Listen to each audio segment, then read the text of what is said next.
got to fight this guy. Oh, you got injured in camp. You lose to that guy too. Now you're set back when you could have been a champion. Yeah. You know, there's a lot of like weirdness going on with possibilities and, you know, just luck, bad luck, and good luck. Bad luck and good luck. Timing, I think, is a big thing. How is something like this allowed to happen? How is Jake Paul allowed to fight Gervonta Davis? It's completely unfair. It is completely just, I can't say the word that I want to say because I don't want to get canceled. And then going out there and taking on a guy that is maybe 92 pounds heavier, that is at least 65 pounds heavier than you. That is called one thing. That's called being a bully. Despite the stark size difference, Joe Ryan harshly condemns Jake Paul for his altercation with Gervonta Davis. He says that weight divisions are there to protect boxers and that there are significant hazards involved in disregarding them. He claims that Jake is more concerned with event promotion than boxing justice. Tank might be seriously hurt by Jake's much bigger frame and strength. Sure, but no time limit within the weight class. Yeah, that'd be sweet. That would be pretty. That would be pretty wild. Yeah, that'd be pretty. Because you know, like two guys are facing off each other, like, and they know, like, there's no rescue. Every 5 minutes. Yeah. And you go into it knowing you're either getting knocked down or submitted, or you're doing that to the other person. Michael Bisping has voiced strong concerns over Jake Paul's choice to take on Gervonta Tank Davis under such drastic weight disparities. He emphasized that Jake is preparing to face a fighter nearly 100 pounds lighter than himself, a move that disrupts the natural fairness of boxing.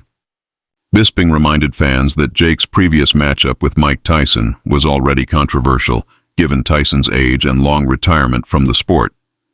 Now this proposed fight with Tank Davis takes the debate even further. According to Bisping, the bout doesn't seem rooted in genuine competition, but rather in Jake's attempt to gain an upper hand. He underlined that true boxing depends on balanced matchups. Yet this one appears so uneven that it resembles a spectacle for personal gain more than a legitimate test of skill, potentially putting Tank's safety at serious risk. One thing, that's called being a bully. It was bad enough when he fought Mike Tyson, a man that was 58 years old, and he was walking around like, I just beat the baddest man on the planet. I just destroyed Mike Tyson and went out there and I beat him, and him and his brother are all celebrating and shit like that. It's like, dude, what are you doing? What don't you understand about this? If you want respect from your peers, if you want everyone on the planet to look at you and take you seriously and give you credit as a boxer, you have to take on challenges that are real. You have to go up against someone that keeps you up at night, against someone that gets you out of bed in the morning to go for a run because the fear of them beating you down is real. Not going up against someone that is so small. If you were to go up to this guy in a bar and try and start a fight with them, people would look at you and say one word, whoa, stop being such a bully. Leave him alone. You are way bigger than this guy. And that's clearly what we have here. It is ridiculous. When you look at the tail of the tape, Gervonta Tank Davis, granted, a very, very skilled boxer, a world champion. He's had some great wins. He's had a tremendous career. He's got 28 knockouts on his record. I'm just looking at the tail of the tape here. 30 years old, Jake Paul, 28. Gervonta Davis is 5'5" tall, whereas Jake Paul is 6'1".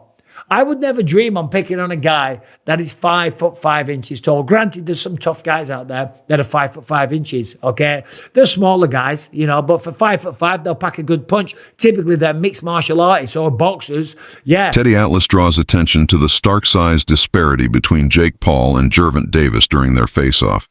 According to him, Tank is so little in comparison to Jake that he would require a ladder in order to reach Jake's chin.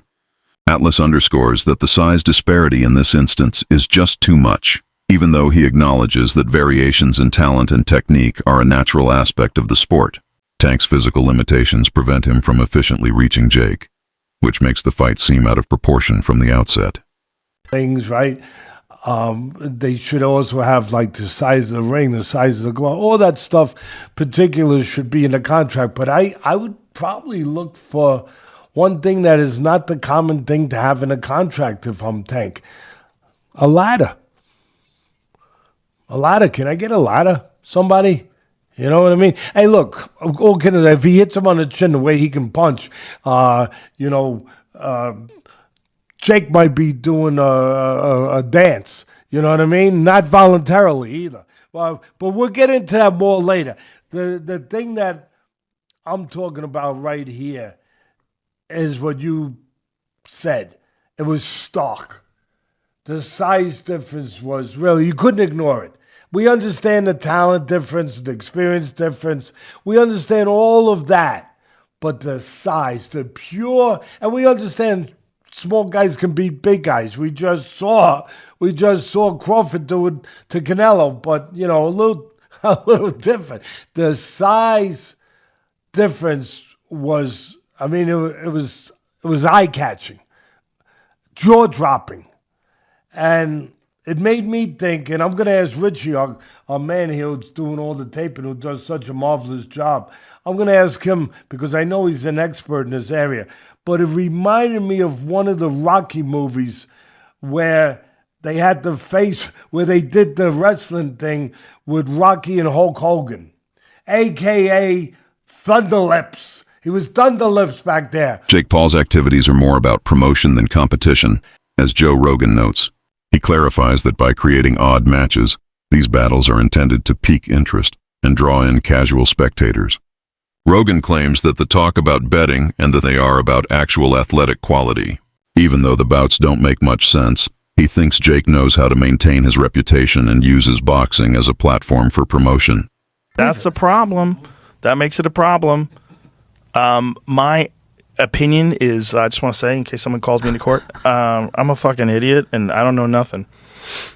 And don't take my advice. I love the Saudis. Don't take my opinion. I love the Israeli government. I love everybody. That had nothing to do with them. That was Jake Paul promoting it. It's just doesn't bother me. There's compromising the sport, and that's like bad. It's just like if I bet on it, watching it bothers is the fuck hard. out of me. Watching it with people who are so in on it, and then also man, the sports betting apps, they introduced chat apps in them in Australia, so it's they're trying to take the place of social media companies where you go together and you meet your friends. Betting should be exciting enough without having a weird They're just trying to draw you in. thing. They're just trying to make money, right? So they're trying to draw you in any way they can.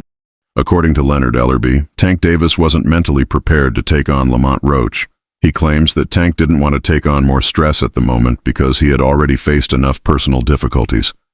Despite supporters' expectations, the battle never transpired because of this lack of drive. According to Ellerby, Tank was more concerned with running his personal affairs than establishing himself in the ring, and leaving Roach was a means of avoiding needless pressure. According to Leonard Ellerby, Tank Davis wasn't mentally prepared to take on Lamont Roach. He claims that Tank didn't want to take on more stress at the moment because he had already faced enough personal difficulties. Despite supporters' expectations, the battle never transpired because of this lack of drive. According to Ellerby, Tank was more concerned with running his personal affairs than establishing himself in the ring, and leaving Roach was a means of avoiding needless pressure.